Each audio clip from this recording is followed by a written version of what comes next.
Hello, my soul brothers and soul sisters. I am Ron Smith, and this is the Dr. Ron Smith Investigate Show, where we separate the real from fake, the fact from fiction, and give you the winner's edge. And sometimes we able to turn your water into wine. Today is episode number 11, and this is season number 2.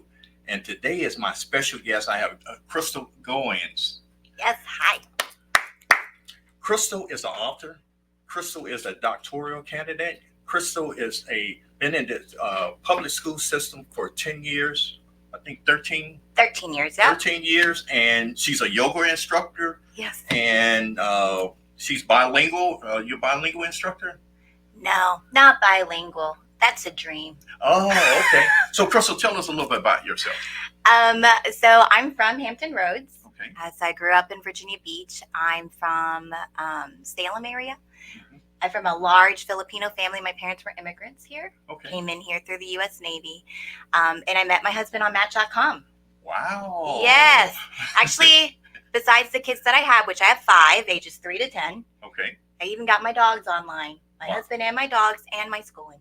Wow, that's a show in itself, and maybe I'm gonna have to call. I have to bring you back in. But Yes. today we're going to talk about education, Yes. and the topic of today's show is education in the 21st century. And I think, I know we need to change the way we educate our children, and that's the reason why I'm so happy to have Crystal with us, because Crystal has started off in the public school systems, and she's doing something very unique now. And what I want to do first is tell us about your experience in the public school system. Okay, so I have taught in 2 different states, 3 different districts, 3 different schools in grades K, first, second, and third grade, all in Title I. It's my passion and my love. But in general, even in COVID, I do relationship-based classroom management, which is something I created on my own. And I've been doing that for over 12 years. Wow, awesome. Yes. And so doing that in the pandemic set me apart from other educators and other classrooms because I still was able to maintain high academic achievement, but the type of relationships where students would comply with behaviors because they trusted me. Right. And so having that type of environment encouraged me to write it all in a book. Because that approach was actually inspired by my Filipino family. That's how they raised us. So they told us that relationships is based on respect and responsibility Right. because you're not guaranteed a voice in the space. Right. And in schools, public schools, large public schools, so schools as large as 700 to 900 is what I would teach in. Wow. The recent one was about 400 to 500. Okay. But in those large numbers, you have to comply for safety, just for anything to be done. Right. And so with that in mind, it's just, it was hard to manage without relationships, but that's why I got so far as to the doctorate and getting this far to opening up a new option. So now your doctorate is in what?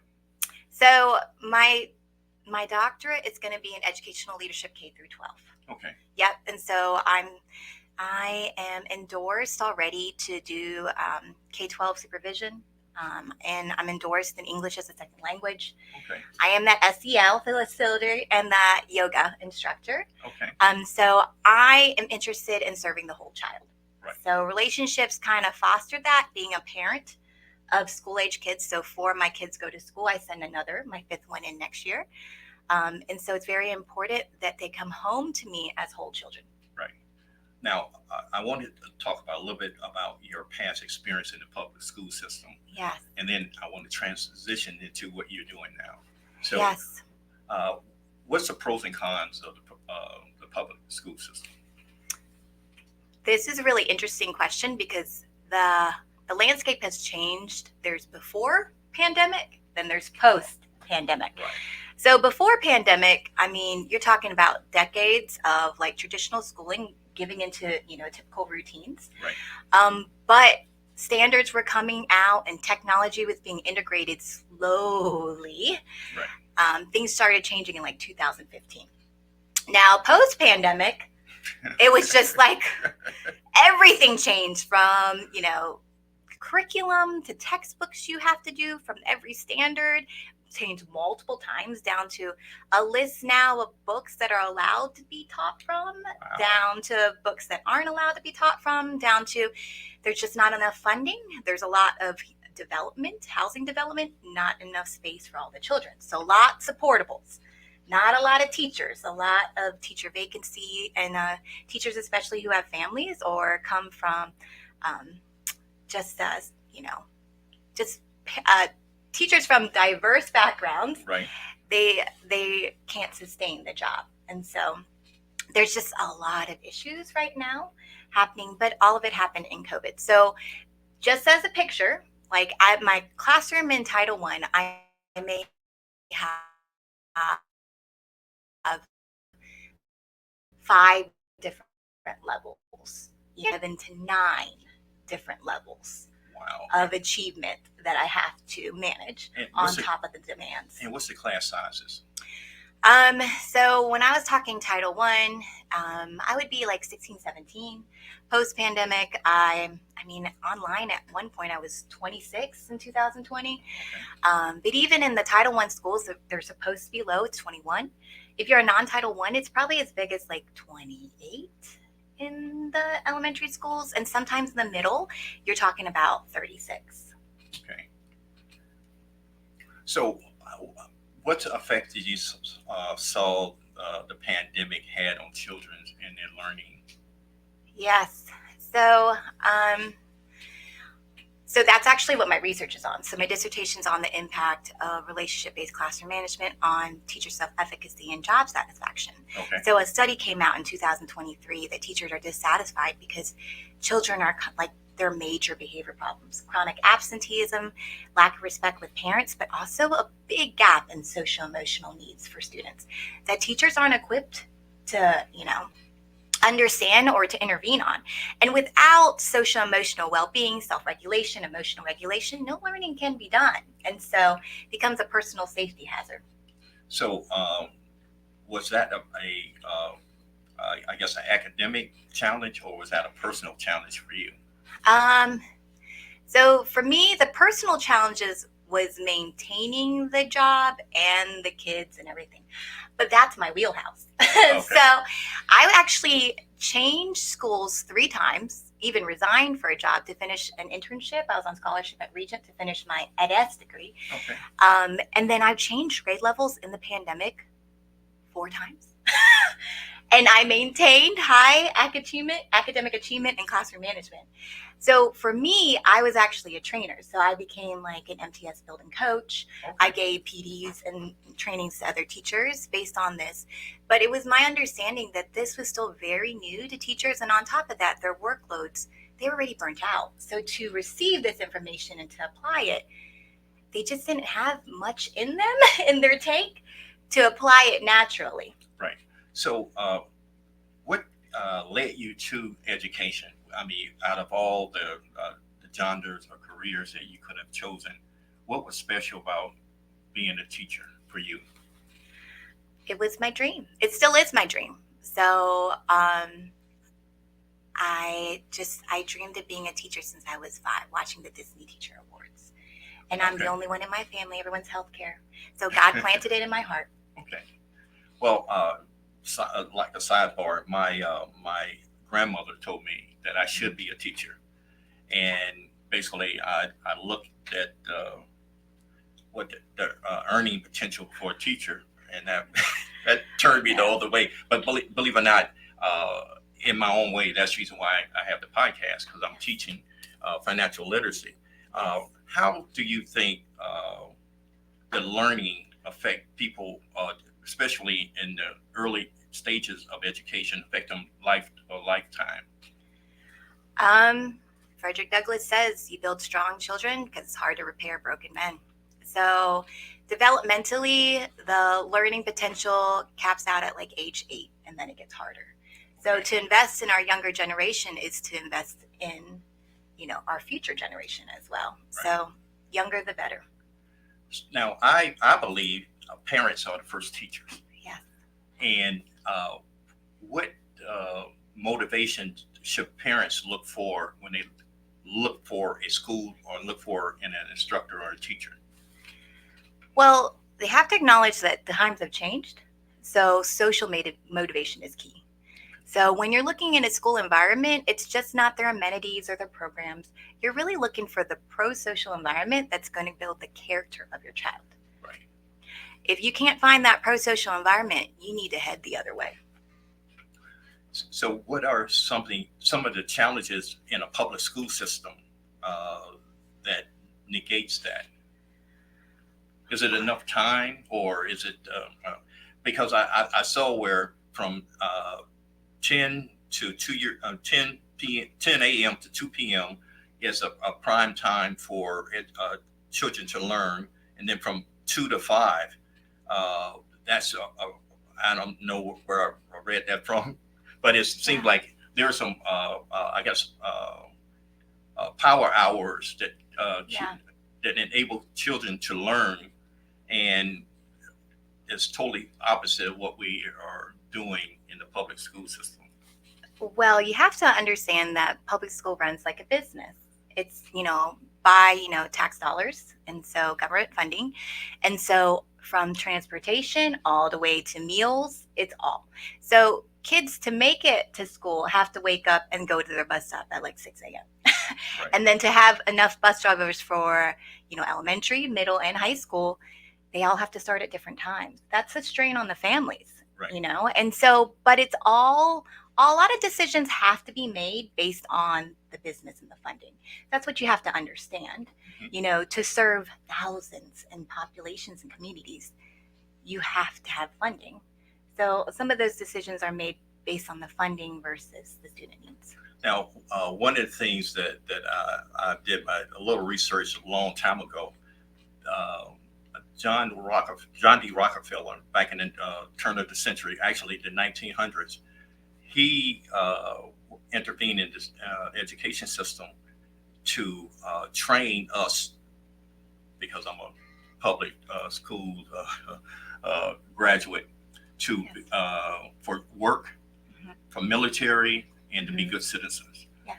Now, with the changing of from the industrial revolution to technology, Yeah. do you still think that's a viable way, the way we train our kids?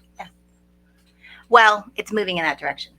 So research is pivoting. That's why all the changes are happening. Personally, my kids are in the midst. Change usually happens within 10 years.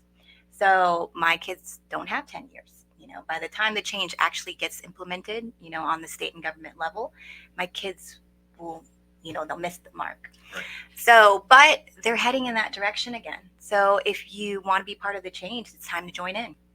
Okay. So we're gonna we have Crystal Gaines here. We're talking about education, and when we come back, we're going to talk about Crystal's transitioning to what she's doing now, and the improvising and the innovations that she is doing in the education system. So after the break, we're going to return.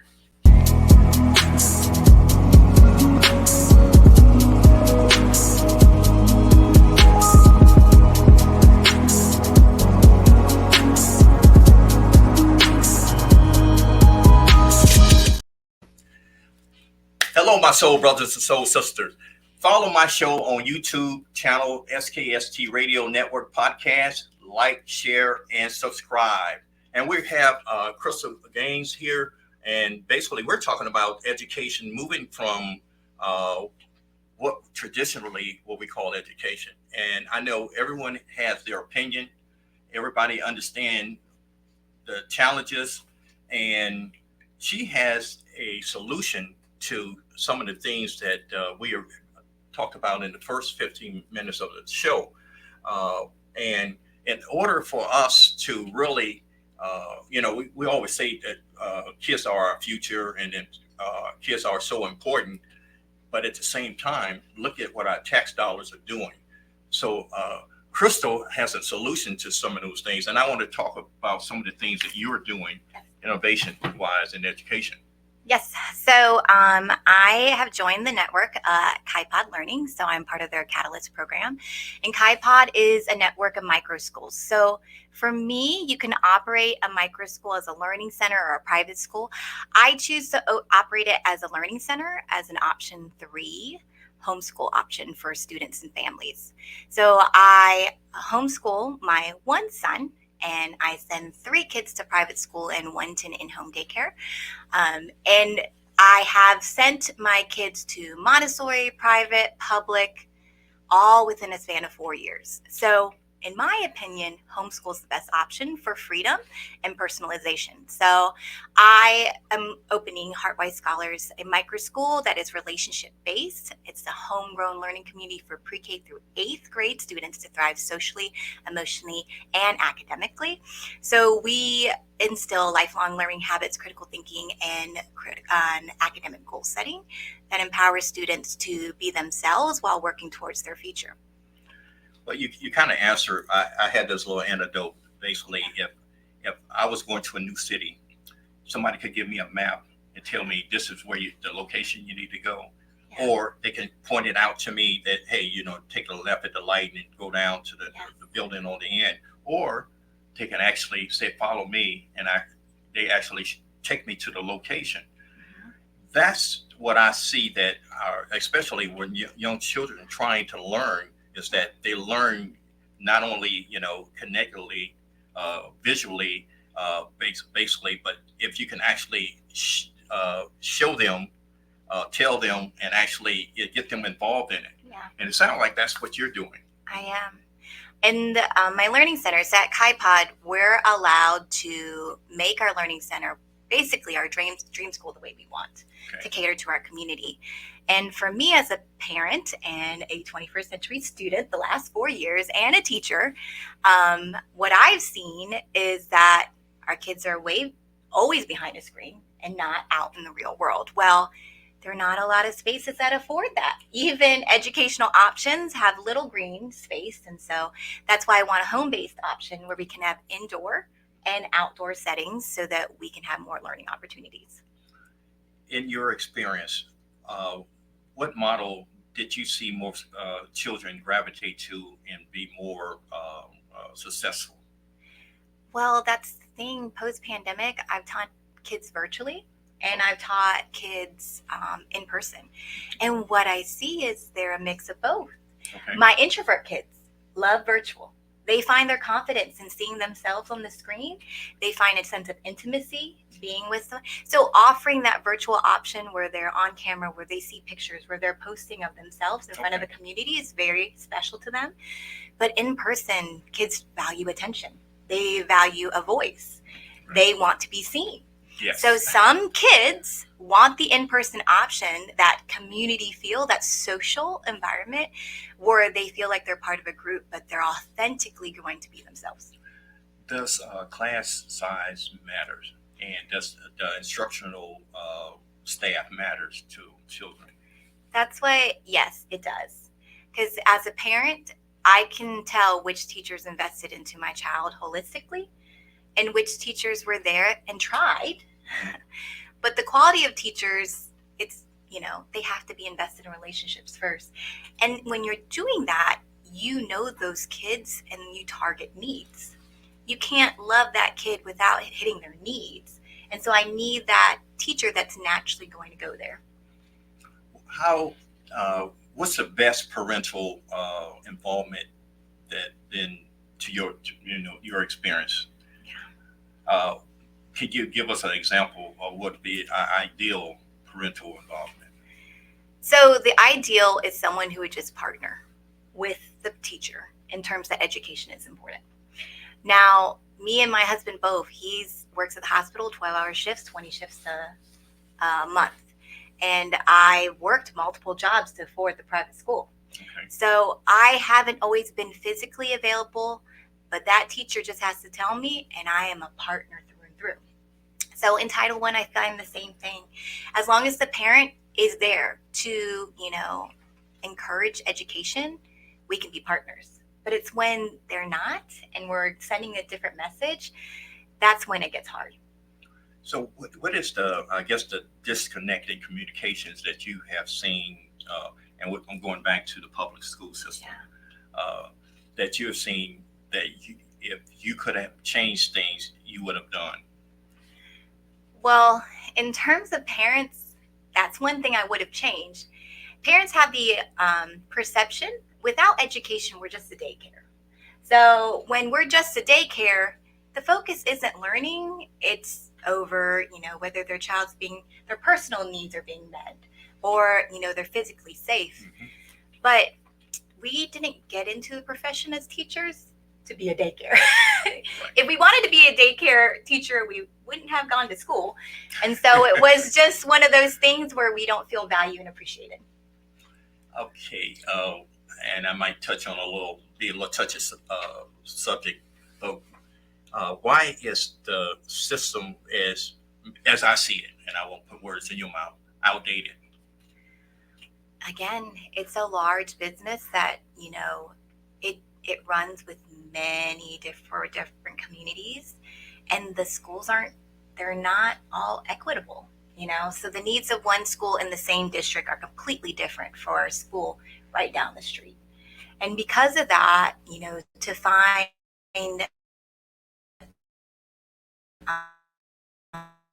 um, solutions that meet all school needs is nearly one big. And so we need community partners. And so even though my option is not a public school option, but if I serve, an intimate group of students and families, who eventually want to go back to the public school or go into the community with other people who are from public school, I mean, we're all winning. So what do your school advantages for going to your school? I want you to brag a little bit. Yeah. So my school, it is small. So there's only 36 kids total. There will be 3 pods. The pre-K 3-4 pod is Montessori based. So I have a Montessori trained teacher who actually was my kid's Montessori teacher. And she will teach them everything about grace, courtesy, and curiosity. Mhm. She'll set the stage for SEL, for social emotional learning. She will just get them enticed into learning. K2 is my next pod. I have a very seasoned teacher who's coming in, and she will do a mix of hybrid technology and personalized learning, but in-person experiences with hands-on experiences. And that is my foundations. My 3-5 is mastery methods. That's when we take the foundational learnings and we put it into practice for real world experiences. And then my last cohort are middle schoolers. They're going to be online learners, actually in the public school. I'm going to be their instructional coach to teach them work management and enrichment and entrepreneurship. But the Awesome. enrichment will be interest-based. By then, they want to express themselves. So content creating, whether they got a good or service they want to explore, I'm going to allow them to explore that in a safe environment. I know STEM has been overused, and how do you integrate that with what you're doing? So for me, my master's is in curriculum instruction. And so STEM is an integrated method: science, technology, engineering, and math. I feel that way with everything. So that's why I want the indoor-outdoor space, because that lends to more STEM learning, even STEAM learning, because art can be integrated into that. So I believe, literacy and math can be integrated into science and social studies, and that will be an everyday thing. We got a couple of minutes, but I want people to know how they can get in contact with you. Okay, so I'm Crystal Goins. You can find me on Facebook. I'm also the Resilient Teacher Mom. That's my branding. So you can find me on www.theresilientteachermom.com. You can find Heartwise Scholars Micro School as my Facebook group. Please join. And then you can contact me at crystal@theresilientteachermom.com. All right. Now, you're a mother of 5. What gets your kids excited about education at school? They love learning. Me and their dad are lifelong. We are so different, but that's the one thing that we really, have in common is we're lifelong learners. So my kids love to ask questions. They're curious about everything. They love the community feel when other people are excited to learn with them. Awesome. So, some of the things I know. What grades are they in? Because I was going to ask what. So Reagan's in 4th, Reggie's in 3rd, Wyatt is in first grade, Jude is in pre-K 4, and Miles will be pre-K 3 next year. Have they shared with you what they like to do as far as a career and profession or a field of study? It's 2024. They got multiple options. So, like, Reggie says he wants to be a chemist and a dad. And Reagan wants to be a baker, own a business. They both talk about photography, cooking. So they want hobbies, but they want a career. They want the flexibility of having multiple skills. The reason I asked because one of my pet peeves about the public school system, they want you to have a certain amount of knowledge, but they don't inspire imagination. That's the reason why I asked you that question, because it appears that basically you have a balance that you allow your kids to, have that imagination of the different things that's out there and available. Well, there are other teachers. It's teacher-based. So I was trained to always start with hopes and dreams. Through hopes and dreams, you can take education wherever you need it to go. So we always start the year with hopes and dreams. Also, I found this quote from Albert Einstein. He said, "Education is not a learning of facts, but the training of the mind to think." And that's one reason why I asked Crystal to come just to talk about some alternatives. And everybody has a complaint about the public school system, but Crystal is actually doing something about that for the generation to come. So, Crystal, thank you for coming. Thank you, Ron. You've been amazing. And if you let them know how they can contact you again before we go on. So the best way is you email me at crystal@theresilientteachermom.com. You can find me at www.theresilientteachermom.com and on Facebook for Heartwise Scholars Microschool. Ladies and gentlemen, that's all the time I have. My time is up, and I thank you for yours. Until next time.